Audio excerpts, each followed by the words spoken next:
This show is powered by BL3P, the Lightning-enabled European Bitcoin exchange. Connect the world. Andrew Begin, Galloway Money, Rhode Island. Pulp Fiction is a 1994 neo-noir crime film directed by Quentin Tarantino. It is known for its non-linear narrative structure, memorable characters, and stylized dialogue. The character of Jules Winfield, played by Samuel Jackson, delivers the iconic Ezekiel 25:17 speech before executing his victims. Do you know the Bible verse he quotes does not exist in the way he recites it? Tarantino wrote it specially for the film. No. Did you buy a physical good with Bitcoin last week? No.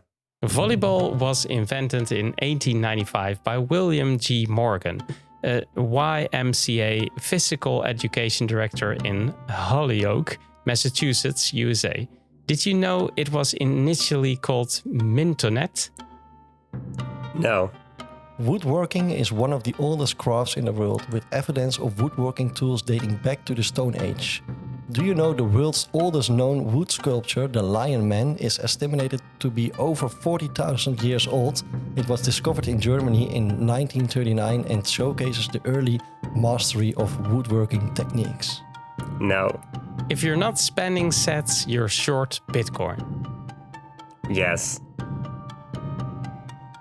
You love California burritos. Do you prefer the ones with beef over the ones with chicken? Yes. It depends. Regenerative farming is an approach to agriculture that focuses on improving and enhancing soil health, biodiversity, and ecosystem resilience. The primary goal of regenerative farming is to regenerate and restore degraded soils and ecosystems, promoting sustainable and resilient farming practices. Is regenerative farming keeping you busy every day? No. We heard you like to drink coffee. Is the Satoshi specialty blend from Charito Cafe El Salvador amongst your favorites? Yes. The Tao Te Ching is a Chinese classic text written around 400 BC and traditionally credited to the sage Laozi. The Tao Te Ching has been translated into Western languages over 250 times, mostly to English, German, and French. According to Holmes Welch, it is a famous puzzle which everyone would like to feel he has solved. Did you solve this puzzle? No. Are you Satoshi Nakamoto? Yes.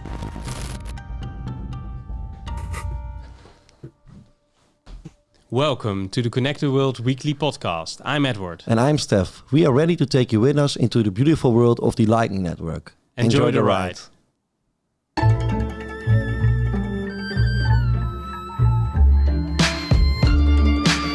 This is episode 81 of Connected World, and this show is made possible by our friends from BL3P, the European Bitcoin exchange from Bitonic in the Netherlands.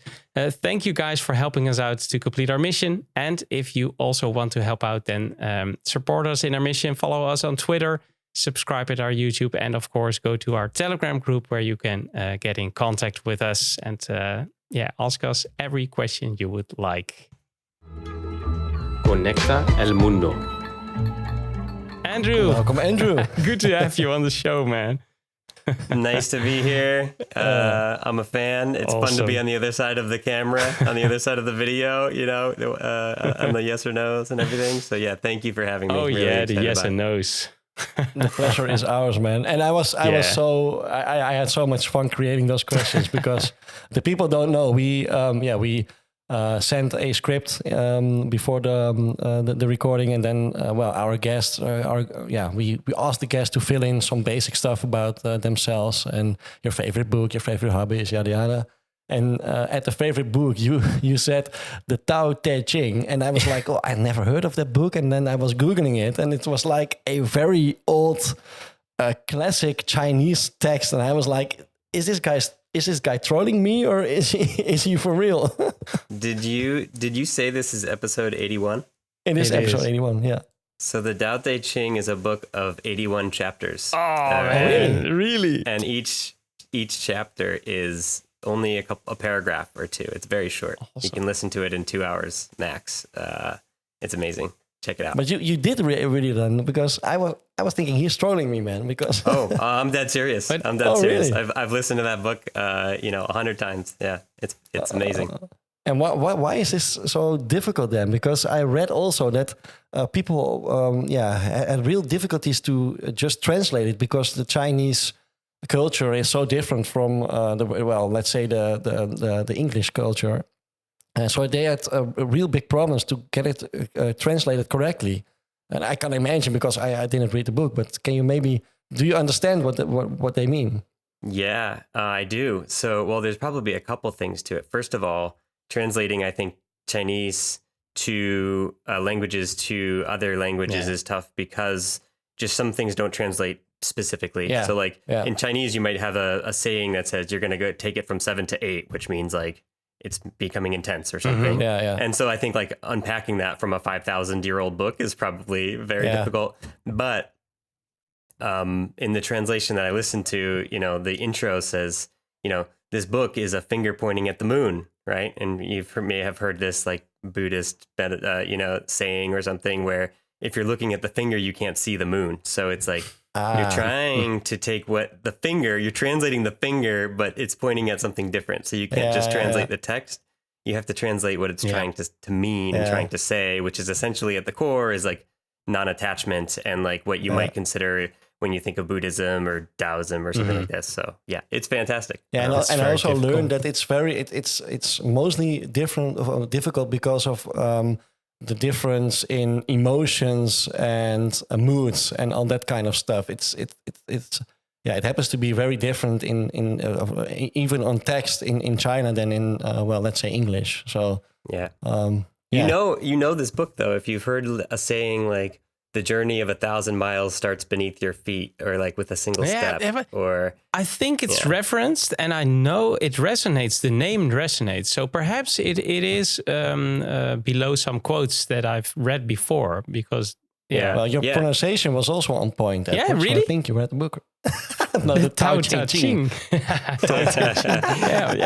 think also for the Bitcoiners, I think that there's a lot that resonates. There's a chapter about governance is like frying a fish. Too much poking ruins it, or something like this. Governance of a family or a country and everything. And so, definitely worth it checking out. Hey, and Andrew, No. Satoshi Nakamoto. Satoshi Nakamoto. No, but from man to man, we had two questions. We had one question that was, if you are not spending sats, you're short Bitcoin. Yeah. And then I asked you a couple of questions before. Did you buy a physical good with Bitcoin last week? And your answer was no. Well, what do you have to say to that, Andrew? Well, it's funny that we say this, because I think I spent sats on a physical good about 10 days ago. Okay. I don't have the chance, but I bought... you're on a long time preference, so you don't buy I don't buy many things. No. I went to Boston to the Freedom Festival, the meetup before the Freedom Festival, and I bought Jeremy from Satoshi's Journal. I bought the children's book. And Phil from Need Creations, I bought the playing cards, and I bought a Progressives case for Bitcoin from Jason Meyer, all with Satoshis. And that was less than 2 weeks ago. So Well, it's not last week, but we will put it on the low time frame preference then. So, And can you tell us something about woodworking? Because I digged into your Twitter account and your history, of course, and I saw some books, and I saw you busy replacing a barn or something. Or can you tell us about, because I can imagine that's another hobby of yours, but it's is a very time consuming hobby. How do you put that next to Bitcoin, is also very time consuming? I mean, do you sleep, or what's your magic? Well, I'm tired all the time. I mean, I have two children, and I have Bitcoin, and I have some hobbies, and I think that woodworking is a hobby that involves my hands and gets me away from the screen, and which I think is important. Some people say touch grass. for me, it's often touch sawdust or something and, build something. And so I've built a bed and some shelves, and I've torn down last weekend I tore down our living room ceiling and I replaced it with proper boards. It was this cool these panels, and it's also time. So I was just talking to somebody from Bitcoin Yucatan project, and we were referring books to each other. I also listen to Bitcoin books while I'm doing woodworking. So like there is no time without at least learning. That's the way, right? I mean, I listen to Bitcoin podcasts when I'm walking the dog, and when I'm doing the groceries. So exactly. And it's also so works, it's a time when I can, like you're saying, with 2 kids, and you're finding a reason to create something. So you have a reason, and then later you can enjoy that it's finished. So love it. Yeah, it's very meditative for me, and then doing it with Twitter Spaces or podcasts is twice as good. Hey, and I saw you made something above the stove you have. Yeah, so that was because the wood was like 250 years old or something.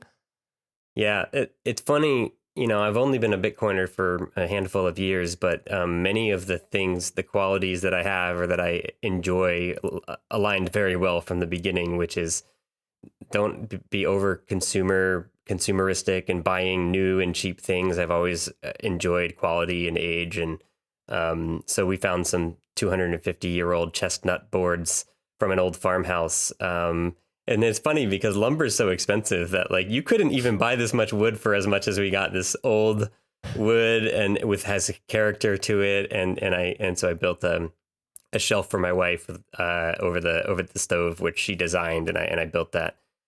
So yeah, it's like all of these things align to a pretty happy life, I would say, is like aligning some passions and some Bitcoin and family and everything else. Awesome. And it looks great because I think I'm not an expert, but the stove also looks a bit classic, so it really looks great.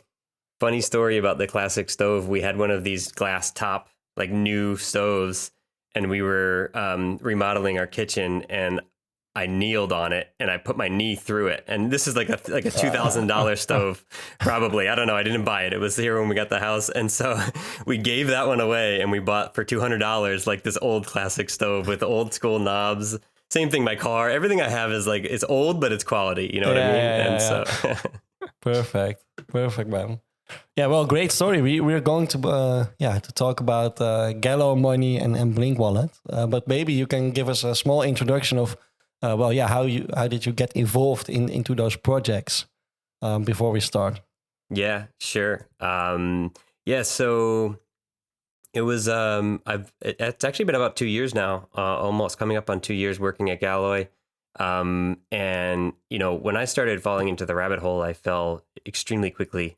And hard. I spent 15 years in digital advertising and marketing before this, and always wondering like, man, I am part of the machine that is like accentuating the consumerism and, planned obsolescence and buying new things and having credit cards. And so when I started like really understanding Bitcoin in a deeper way, I was like, oh no, like I need to go work on this because I'm like part of the own problem the problem that I like see. So it was actually Bitcoin 2021. Jack Dorsey was interviewed by Gladstein, and he said like Bitcoin's the most important thing in my life. I'm gonna be working on it. And this was at the perfect moment where I was in that moment where you're like, either the world has gone crazy or I'm crazy. I can't tell which. And like with Jack, it was somebody who I knew from decades of like, Twitter and the fiat like world. And so I was like, okay, it's not just me.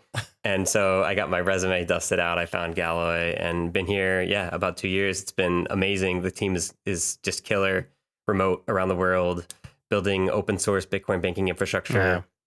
Also building Blink, which is a custodial Lightning wallet that's open source as well, formerly known as Bitcoin Beach Wallet. I'm sure we can get into it, but it's been an amazing journey. Like working with Bitcoiners on Bitcoin projects and Bitcoin adoption is just like, I couldn't ask for any more. And what are the most important things that you brought to Gallo Money from your more commercial period, if I have to state it like that? Yeah, sure. So I'm old enough where I was one of the early people on Facebook. You know, when it was still like in colleges, right before it like spread out to like grandmothers and like everything else.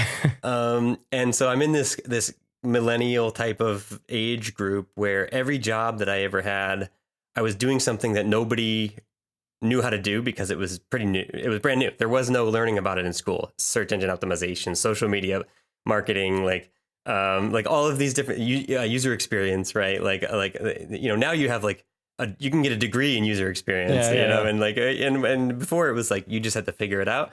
And so I think that you know, 12 or 15 years of kind of just figuring these like marketing and strategy and customer experience things out made me a good fit for like a very small team that everybody needs to wear a lot of hats, right? It's not like you just fit into one little, you know, job. And so I think my skill set touches on a lot of different elements. And so I think that is what allowed me to come in and provide some value to the team, because most of the Galloy team is devs and technical folks. And so there's a few of us that are non-technical, and I'm one of those people. And so I have to be able to put on different hats to, you know, to try and pull some weight.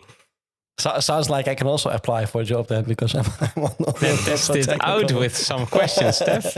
Maybe some technical stuff. No. Yeah, well, this show isn't about me, right? It's about Andrew. But it's great that it's possible to be able to give something to the Bitcoin community and work for Bitcoin company and not be pure technical.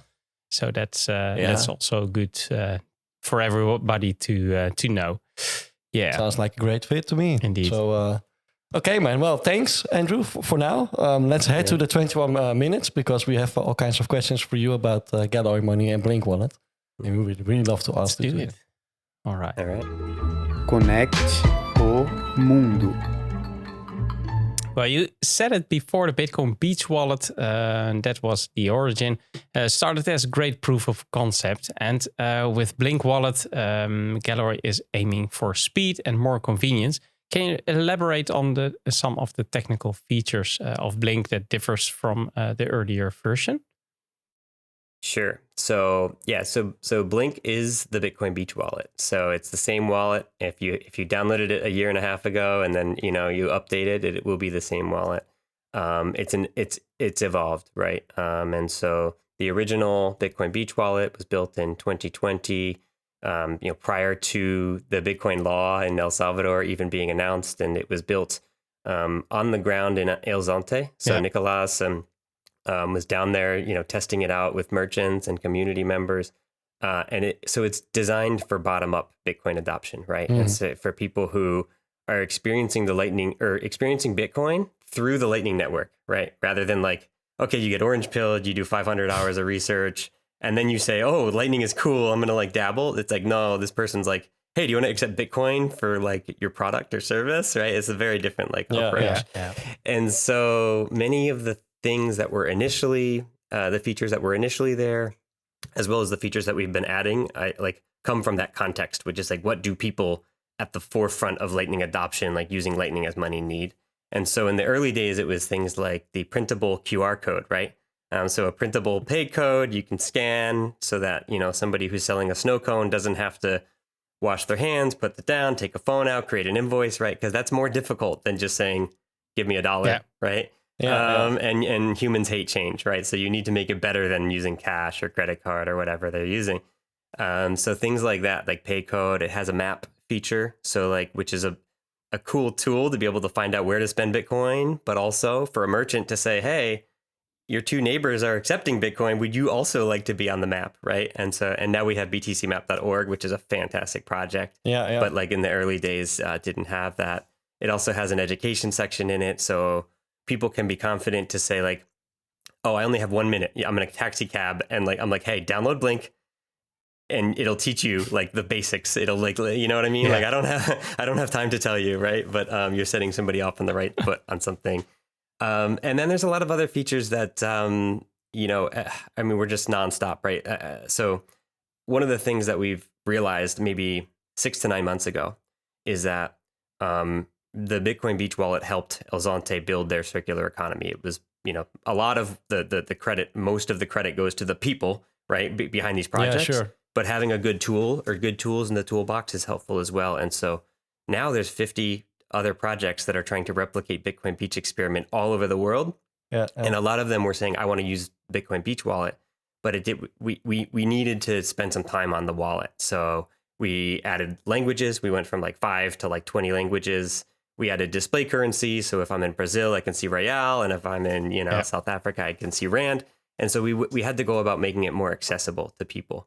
And now we're like, okay, like what other things do people need? Because you're seeing it as like one of the great tools in their toolbox, alongside, Blink is custodial, but you also have a self-custody wallet in the toolbox. You have like these other, you have Azteco, you have BTC Map, right? And you have this little like toolkit that you use for adoption. And we're trying to make Blink one of like the great tools in that toolbox for people to use to like make it easy on them. So yeah. So that were also the incentives then to start building the Blink wallet as a successor of the Bitcoin Beach wallet. Yeah, it was really kind of driven by the demand, I think, from people. And so maybe one thing to share too is that Galloy's focus is building infrastructure, open source infrastructure for people to launch their own wallets, right? And so you may have heard of Bitcoin Jungle, which is a project in Costa Rica. In 2021, late 2021, they forked the Bitcoin Beach wallet and they launched their own app like within a couple of weeks. And they actually just added this past week, they added the ability to buy Bitcoin with it, right? And this is a beautiful thing, right? This is the beauty of open source software. Not to mention Lee and the team in Bitcoin Jungle has contributed back to the stack. And we would love that to happen all over the world. But the thing is like the amount of work, the funding, you need funding or developers like a Lee to be able to launch a Bitcoin Brazil wallet and a Bitcoin South Africa wallet and a Bitcoin, right? Yeah. And so there was really a demand like, hey, we have a today problem and there's a solution today called, Bitcoin Beach wallet. And so we said, okay, well, let's help, right? Because like we believe in adoption. We believe in like helping people on board. And lastly, I'll say, alongside the languages and the display currencies, we needed a name that was short and globally accessible. Fits it better, right? Because Bitcoin Beach, then everyone is thinking about Bitcoin Beach. Blink of an eye. Yeah, blink of an eye. Fun fact is, the origin, a little bit of the origin was around. James Donald was one of the first guys to communicate with Satoshi in the message boards, and he said, "Let us call a Bitcoin bank a Bink." And so Blink is kind of like a play as well, like a Bitcoin Lightning. Just add Lightning to Bink. But we're not a bank. We're but yeah. So and then the last thing, I mean, we had to get away from the acronym from Bitcoin Beach Wallet is a little bit NFSW, and so yeah. Blink was born, and it's been It's been received very well. I loved it in the early days also, the Bitcoin Beach wallet, and to put yourself on the map, you should talk with someone through WhatsApp, and then it's so. Yeah, so this is a future step for Blink to grow. And I'm also curious, can you tell us more about what security measures are implemented in Blink Wallet, and maybe some things have changed to ensure users' funds are safe? Yeah.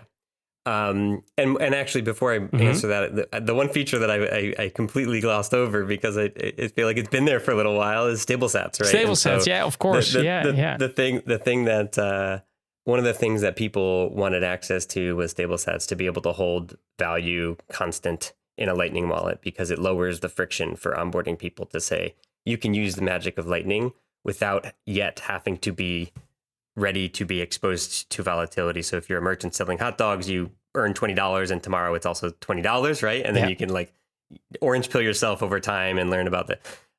So that was one thing that we really, I think was... Yeah, that really lowers the barriers for a non-coiner to start with it. So yeah, indeed. Yeah, exactly. So on the security front, there's a couple things to think about. So Blink is a custodial wallet, right? And so you're not having a seed phrase, right? Yeah. Instead, you're having, an account, so to speak. Yeah. And like, I think security sits on like there's the infrastructure side, and then there's the user security, like the end user, like facing security. On the infrastructure side, It's using multi-sig custody. The majority of the funds are in cold storage, with some in the hot wallet for the ability to transact and send funds. And we also spend a lot of time on the cloud infrastructure and deployment, right? So we're building Galloy. So Blink is built on Galloy, which is building like enterprise scale software, right? That insert your favorite big company could use, right, to replace their shitty reward points or something in the future, right? So we're building from that lens, sort of that large scale. And then on the end user front, there's a few things, and so you create an account using a phone number, which allows you to recover, right? To say you lose your phone or you break your phone, the funds don't just disappear, right? You can actually get recover access. But there's a little bit more to that. So you have like the biometrics, so you can do face or fingerprint. You can do a PIN code.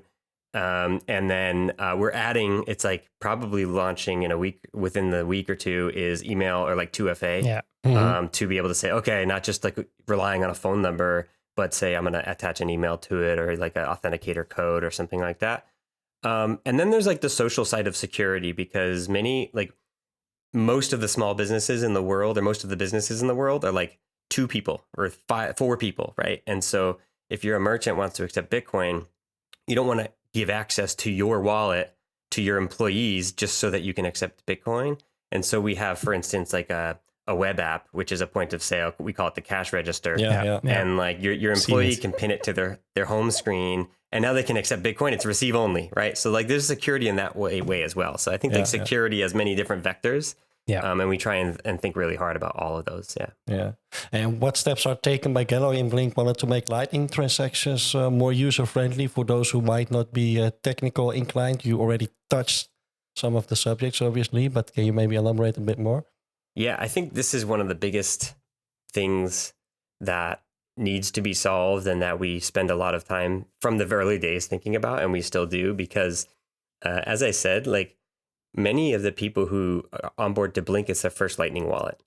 And so if you're a merchant and you accept Bitcoin and you show somebody a LNURL, a pay code, right?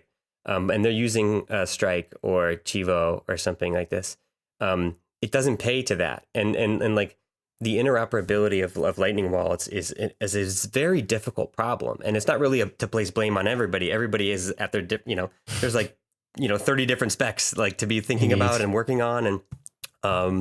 And so I think that what we try to do is ensure that there's like fallback, that there's like the apps are not too slick, that like we include little tooltips in the app that says like, hey, like this is what this is, right? Like, I don't know if anybody remembers their like just trying Lightning for the first time, but like it's hard, and like I've spent a couple decades like with technology, so like for instance, our the pay codes that we have, the printable pay codes, have a fallback to the cash register, and it says so on it. It says if you have trouble scanning this, just scan it with your phone camera, and you'll go to the cash register, right? And so like we try to lower the barriers, and then we try to like just stay like very up to spec on a lot of different things. So like NFC, LNURL withdraw. A lot of people are using like Azteco, and so like we strive for that. Like if you reach for Blink Wallet, it will just work like on either side, right? And we try to like communicate with other projects to make sure that like we are providing a good experience. You're mentioning Azteco, so those are the vouchers, right? The vouchers that you can sweep. Like light sats. Yeah, exactly. Yeah. So you're actually scanning a QR to receive Satoshis. Yeah. And so like actually Kotatsu, I don't know if you guys did an interview with him from Machinkura with them, we project. We did. Yeah, we did. Kotatsu. Of course. Of course. Yeah. So he did the contribution for the LNURL withdrawal, That's great. Which was cool. Yeah, cool. It is. So we try, So to make it easy on people, we try to do the hard work of like having as many like specs complete as we can, but then also there's like an education and a UX like component to it, which is making sure that like your error messages like are helpful to people, because you can't always be there to educate. Lowering the barrier. And I said it before, I remember the educational quiz to do with the Bitcoin wallet to gain some Satoshis. I really like the incentive, and it does work because you're trying it out.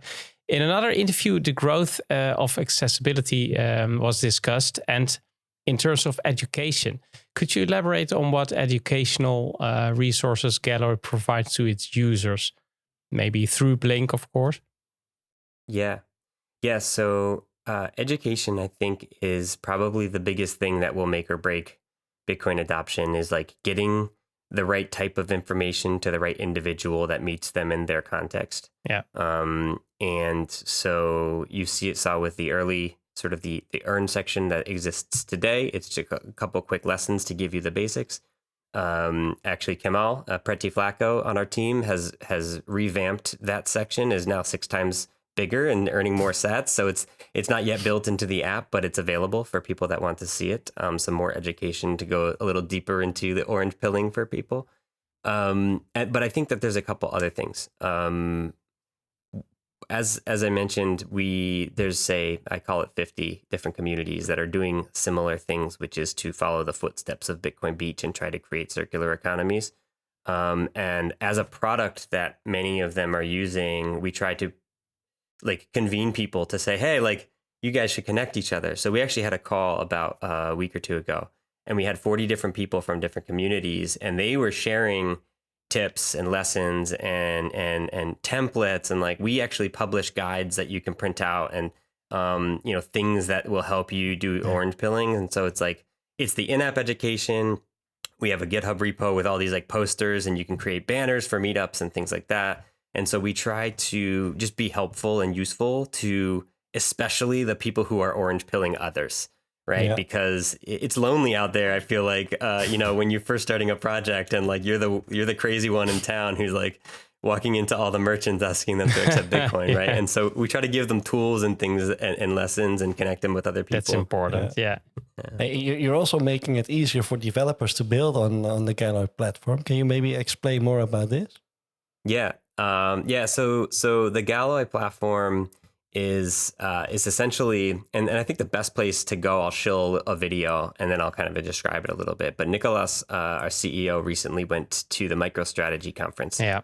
And he presented, it's like a 10-minute presentation called Be Your Own Bank for Corporations, right? And so, and so the idea is, behind, Nicholas and Justin, our CTO, there's this an incredible focus on like a developer experience and like continuing to every commit we make the stack a little bit more accessible to developers, a little bit easier to implement. And so one of the big things that we're doing is actually sort of decoupling the products or the parts of the stack, so that if you, for instance, are building a wallet and you just want to use stable sats, right? Like you don't have to run the whole Galloy stack to use stable sats. And so you have like a core ledger, a Bitcoin bridge we're calling Bria, stable sats, right? Like custody. So we're taking those pieces and making them more accessible. And then we're, everything is FOSS. And so, join us at chat.galloy.io, and, you're just like communicating with the devs just the same way I am on a daily basis, I think. Yeah. And so I think that's the other thing, is just being like present and kind of open with the people that are working. So feel free to come and ask questions. Yeah. Awesome. Cool. Yeah, because there are a lot of developers out there who could be interested in it. The rise of the Nostr protocol introduced the ability to zap also with Lightning. And we know, of course, that you integrated Nostr with Blink. Can you elaborate a little bit on it, how it works, and what you guys have done? Sure. So there's a NIP. So what is it? Nostr Improvement Protocol? Is it is. So there's a NIP called NIP 57, which was sort of for zaps, right? Yeah. Which means that if you pay to like somebody's post, to zap it, it kind of completes the loop, right? Yeah. And so and then therefore you can say, okay, Andrew zapped me or Edward zapped me. And so actually we were one of the first wallets to implement this when it was coming out. I think like Albi had it or something. Yeah, that's right. Yeah. They were like very, very quick and a lot of this stuff. Yeah. And we actually, it was funny. We just said, let's do a quick hackathon, and so we opened a Zoom link and we said like, hey, we're going to work on like NIP 57. Anybody want to join? And like, aside from getting some weird like like spammers into the Zoom like by accident by publishing a Zoom link. We got Derek Ross, who's like heavily involved in Nostr space, and also Lee from Bitcoin Jungle. Awesome. And so Lee hopped in, and we're like, hey, how does this work? How do we do this? And he like posts a repository into the chat and was like, oh, I already did it for the Galloway stack, right? Because they have a wallet built on Galloway, right? Yeah. And so that's amazing. It's the beauty of open sources. You have your community coming in. Yeah. And so within like, a day or so, we had Zaps enabled. Awesome. And we also, there's also NIP05, which is your like identifier. Yeah. So if you go to my profile, I'm, agbegin at blink.sv. But that's not, it's not something that we're we're mostly focused on like helping onboard people to Blink. We're definitely staying in touch with what's up with Nostr, but it's moving pretty fast and things are coming in and out due to Apple and whatnot. No, that's and right. so like we're excited to be part of what's going on, but yeah, it's moving fast. It's really cool. Yeah. Cool.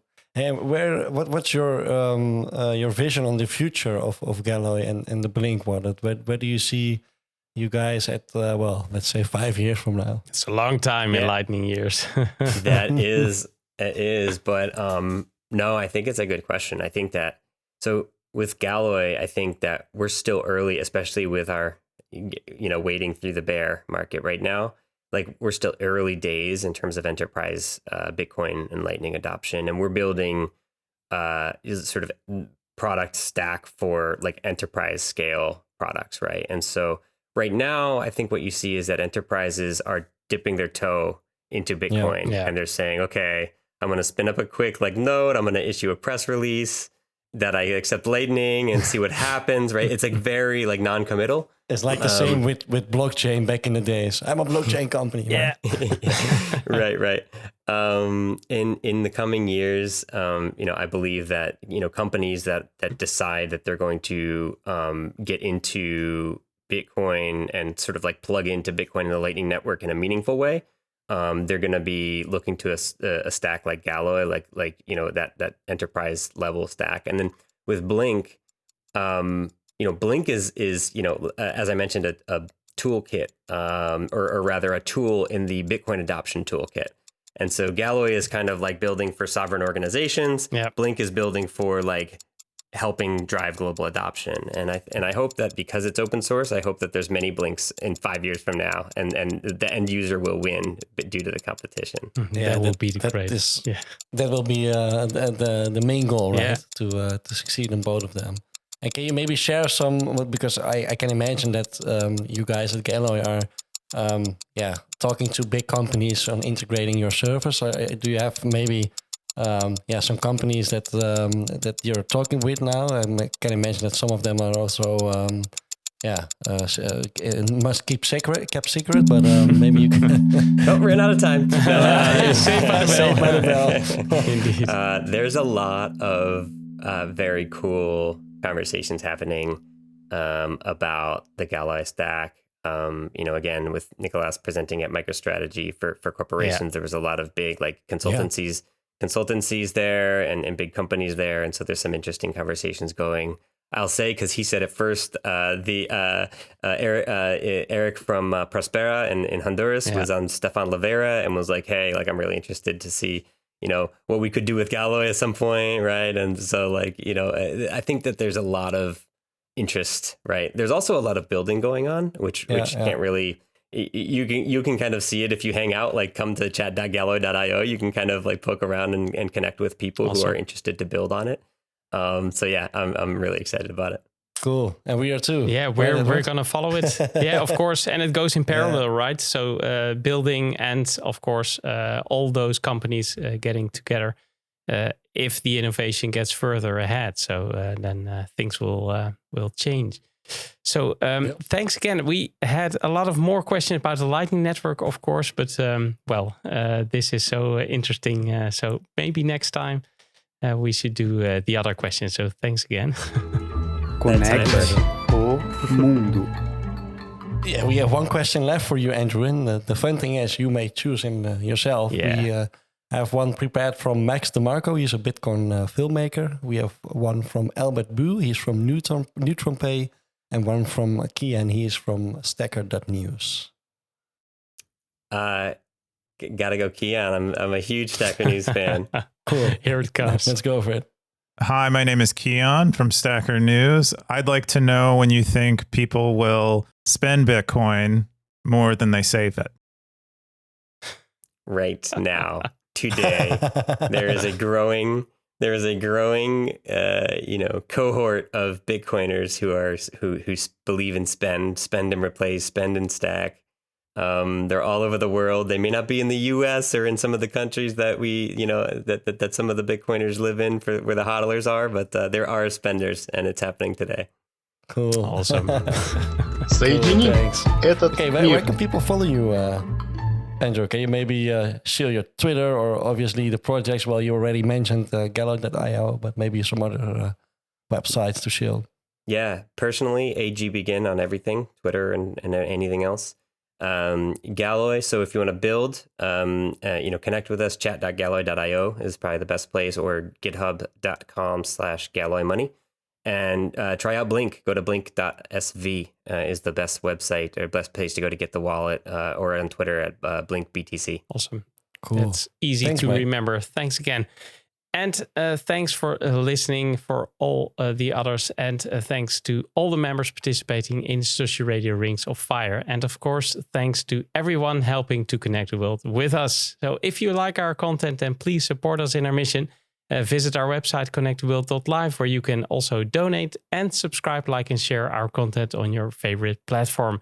So we need you to complete our mission, connect the world. So keep those nodes running, sats flowing, and rings burning. And see you all next week on the same Lightning channel. Zavaro, Andrew.